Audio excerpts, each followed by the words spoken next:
Muhammad, a taxi driver, had long spent his nights driving through the city's streets. That night, like always, he roamed the roads in tired silence, hoping for one last fare to end his shift. Near midnight, a young woman in a long, white dress stood by the roadside.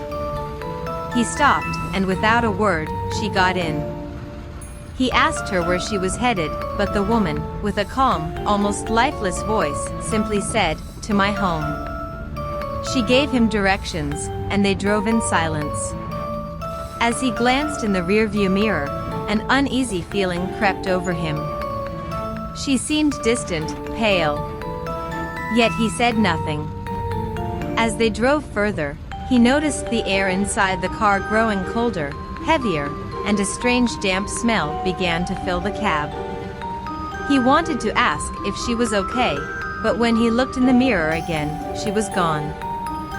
Shocked, he pulled over, frantically turning to look in the back seat, but it was empty.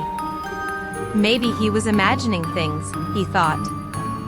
He kept driving, trying to shake it off, but the strange, damp odor returned, and when he glanced out the front window, he saw her standing by the road again, staring at him.